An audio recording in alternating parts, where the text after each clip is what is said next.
ఎట్లా జరిగిందో చెప్పాలంటే కూడా అందరికి ప్రైజ్లు ఆడే అందరికీ ప్రైజ్లు ఆడే హల్లెలూయా. ఎవరు చెప్తారో అందరు నా దగ్గర చూస్తున్నారు. నాకు చెప్పలేక నేను భయపడుతున్నా నేను, ఎందుకంటే మైక్ పెట్టుకొని నలుగురులో ఎవరు చెప్పాలంటే కూడా నాకు డౌట్ వస్తుంది, సిగ్గుపడుతున్నా అయ్యా అట్లా. అందుకోసారి ఏ భయం అవుతుంది అందరు చూడకుండా నాకు అట్లా. అయితే నాది కల్వకుర్తి అంటే మాకు 150-160 కిలోమీటర్లు వస్తుంది. నేను వచ్చి ఈరోజు నెలకు ఎక్కువ అవుతుంది నేను వచ్చి కూడా. అయితే అంత దూరంకెళ్ళి ఎందుకు వచ్చాము మీరు డౌట్ రావచ్చు.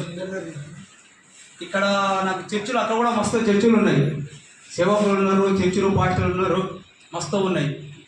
కాకపోతే ఇక్కడ ఎందుకంటే ఒకవేళ మా మామ ఇక్కడ వచ్చిండు కాబట్టి, ఇక్కడ అయ్యగారు మంచిగా చేస్తారు కాబట్టి, అందరూ పాస్టర్లు మస్తుగా ఉంటారు కానీ అయ్యంత మాస్టర్ మంచిగా ఉంటారు కాబట్టి నేను అంత దూరంకి వెళ్ళి ఇక్కడ వచ్చాను. నేను నాది ఏంటంటే నా సాక్ష్యం ఏంటంటే, నాది సిచ్యువేషన్లో నేను బతకాలేదని అనలేకున్నా, నేనే అనుకోలేదు నేను బతుకుతానా అని. ఇక్కడ వచ్చి అయ్యా కాళ్ళ మీద పడ్డా, అయ్యా నువ్వు ఇంతమైన మస్తున్నాను అయ్యా, నాకు పాస్టర్ అక్కడ మస్తు చర్చిలు మస్తు ఉన్నాయి కానీ నువ్వు నన్ను కాపాడేవాళ్ళు, నువ్వు దేవుడు నీతో మాట్లాడుతావు, మంచిగా నువ్వు గుట్టలో ఉంటావు, అడవిలో అడవిలో ఉంటావు అయ్యా, నువ్వు నన్ను బతికించాలి నువ్వే అయ్యా కాళ్ళ అయ్యేలా పడినా.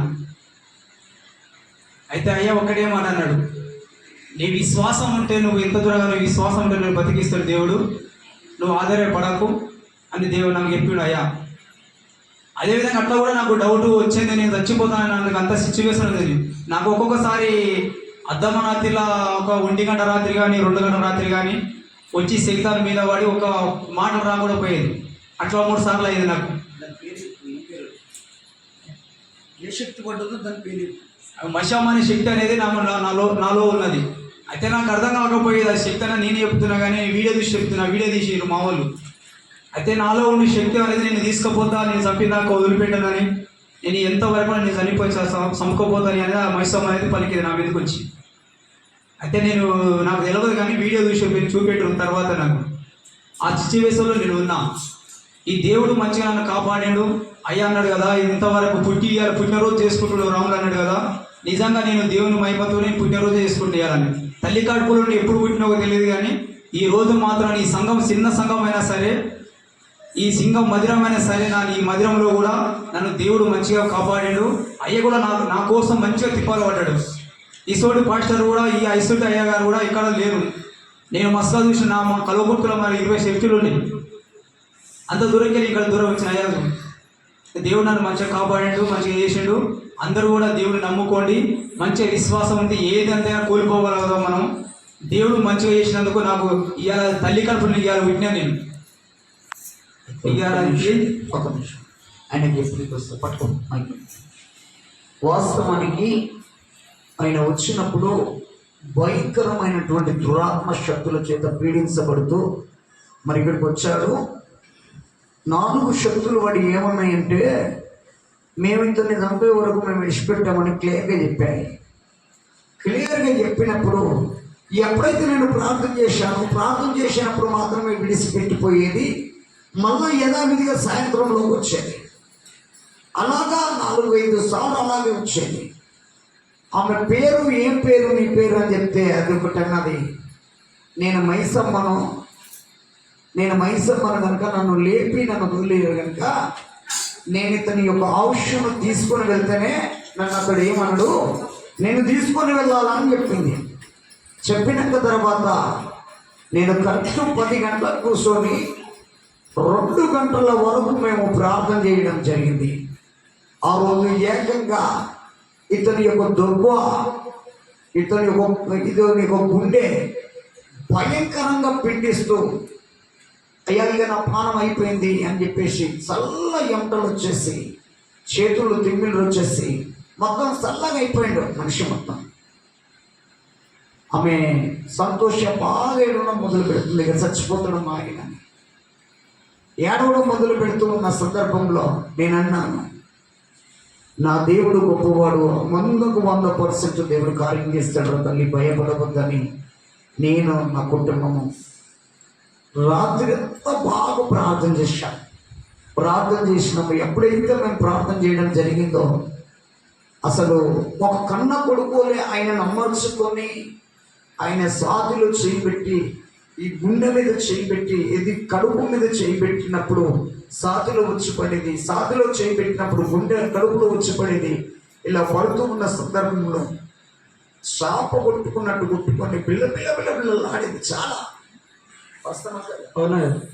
బిల్లబిల్లలాడుతూ ఉన్న సందర్భంలో నేను గట్టిగా గుండెకు వాటేసుకొని దగ్గరకు గుంజుకొని గట్టిగా పట్టుకొని బాగా గర్తించి ప్రార్థన చేయడం ద్వారా అప్పుడు విడిసిపోయినాక తర్వాత ఆ రోజు అన్నాడు, అయ్యా నేను ఈ రోజు నిజంగా కొత్త జీవితం జీవిస్తున్నా. అది వాస్తవం. ఎందుకంటే ఒక మనిషి చనిపోయే ముందు ఏ విధంగా మొమెంట్స్ ఏర్పడుతుందంటే నాడి ఆగిపోతుంది, చేతులు తిమ్మిడికి చల్లగా అయిపోతాడు, ఆ మొత్తం కాళ్ళు చేతులు చల్లగా అయిపోయినాయి. అంతేనే కదా, చల్లగా అయిపోయినాయి. ఎందుకంటే ఈయనకు కాళ్ళు లేదు, తన సతీ మనకి సంతోషంగా క్లియర్గా చూసింది. నేను అతని యొక్క చేతులను పట్టుకొని రాస్తూ బాగా పట్టుకొని ప్రార్థన చేస్తూ ఎప్పుడైతే దేవుని సన్నిధిలో ప్రార్థన చేశాను కరెక్ట్ 2 సార్లు ఆయన ప్రాణాన్ని విడిసి మరల నూతనమైన జీవితం వచ్చింది. హల్లెలూయా, హల్లెలూయా. నిజమయ్యా, ఏం చెప్పడానికి 10 మంది ఏం చెప్పడానికి నాకు వస్తలేదు కాబట్టి ఆయన గురించి చెప్పడం రాలేదు. అదే అయితే మొన్న అట్లయినాక తర్వాత పోయినాక మళ్ళా మొన్నటి దినమున గుడ్లని నేను నీళ్ళు తెచ్చుకొని ఒకటే మాట అన్నాడు, అయ్యా నేను బ్రతుకుతాను అన్నాడు. మళ్ళీ అన్నాడు అనమాట. అంటే నేను ఒకటే మాట చెప్పా, నా ప్రాణం నీకు అడ్డు పెట్టి నేను కాపాడుతాను ఛాలెంజ్ చేసి. అవును అన్నాడు, నా ప్రాణం నీకు అడ్డు పెట్టి ప్రాణం కాపాడుతా. సో నీ ప్రాణం నేను కాపాడకపోతే నా ప్రాణాన్ని నీకు ఇస్తా, గ్యారంటీ నిలబెడతా. నా దేవుడు గొప్ప దేవుడు అని సాక్ష్యం చెప్పినప్పుడు ఒకటే మాట అన్నాడు. ఆయన గుడ్లని నేను నీళ్ళు తెచ్చుకొని ఏడుస్తూ నా కాళ్ళ మీద పడిపోయి నాకు భయం వేస్తుంది అన్నప్పుడు, రాములు నేనున్న రాములు నువ్వు భయపడకని ఆయనకు ధైర్యం చెప్పి నేను ఏకాంతంగా ప్రార్థనలు వెళ్ళి కూర్చొని నిన్న రాత్రంతా ప్రార్థనలో గడిపాను. మొన్నటి దినమందు పోయాడు. మొన్నటి దినమందు నుంచి ఈ రోజు వరకు మరి ఎట్లుందో నేను అడగలేదు. ఎట్లుందో మరి ఆయన చెప్పాలి. ఇప్పుడు మంచిగానే ఉందా? ఇప్పుడు మంచి ఈ చిరునామా అనేది ఇంతమందిని చూస్తాను కూడా అనుకోండి చనిపోతాను కరెక్ట్ అనుకునేది. ఆయన చనిపోతాని ఏకంగా క్లియర్గా అన్నాడు. అయిపోయింది, నా పిల్లలు ఆగం అయిపోతారని ఏడ్చిరు. వాస్తవం, ఇద్దరు భార్య భర్తలు కలిసి ఏడ్చిరు. కానీ వాళ్ళ తమ్ముడు సీను కానీ వాళ్ళ లింగం వాళ్ళ ఇంకొక తమ్ముడు కానీ సో వాళ్ళు చాలా గ్రేట్. ఎందుకంటే ఈ రోజుల్లో ఒకే తల్లికి పుట్టిన 3 పిల్లలు అలా ఉండడం చాలా గ్రేట్. నిజంగా చెప్తున్నా, ఎందుకంటే అలా ఉండరు చాలా తక్కువ. కానీ వాళ్ళు ఒకే తీరుగా ఉండి మా అన్నకి పరిస్థితి వచ్చిందని నిన్నటి వరకు సీను వాళ్ళ తమ్ముడు చిన్న తమ్ముడు ఉండి మరి అయ్యా నువ్వే కాపాడు మా అన్న అని చెప్పేసి చాలా ప్రయాసపడ్డాడు, ప్రార్థన చేయించుకున్నాడు, పోయిండు. అదే వాళ్ళ తల్లి వాళ్ళ తమ్ముళ్ళు ఒక చోటుకి వెళ్ళి అడిగితే ఆయన ఇంకా బ్రతికున్నాడు, అసలు ఆయన చనిపోవాలి అనట్లేదు. అన్నారయ్యా వేరే దేవుళ్ళ కాడికి దైవుల కాడికి వేరే తడిపోతే చనిపోవాలి. ఆయన ఎందుకు బ్రతికున్నాడు? బ్రతికి లేడు అసలు. మీరు చనిపోయింది కానీ మీరు ఇట్లా అంటున్నారు అన్నాడు.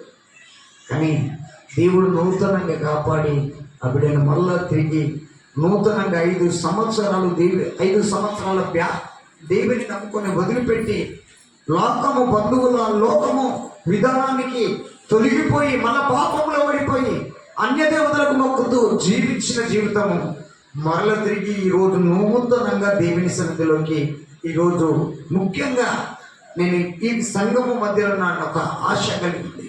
ఏంటంటే ఇక పైన మీరు మర్చిపోవద్దని నా కోరిక. అదొకటే. నేను మర్చిపోయినా చెప్తున్నా. ఎందుకంటే చాలా బాధ ఏంటంటే ప్రాణం పోతే ప్రాణం తిరిగి రాదు. అందుకే దేవుడు అన్నాడు, వెలుగు ఉండగానే ఇల్లు చక్క పెట్టుకో, ప్రాణం ఉండగానే నీవు ప్రభుని నమ్ముకో. ఏం చేయాలంటే ప్రాణం ఉండగానే గమనించాలా. శాతబలి శక్తులు ఎంత భయంకరమైనవి అంటే చాలా భయంకరమైనవి. అలాంటి స్థితిలో నుండి దేవుడు నూతనమైన ఆత్మనిచ్చి దేవుడు నిలబెట్టాడు. అందుకు రాముల విషయమై దేవుడు దీవించిన గాక. హల్లెలూయా, హల్లెలూయా, హల్లెలూయా. అలాగే మరి దేవుని సన్నిధికి ఏదో అన్నాడు, మరి ఆయన ఇష్టం. మరి ఆ విషయంలో నేను చెప్పాను.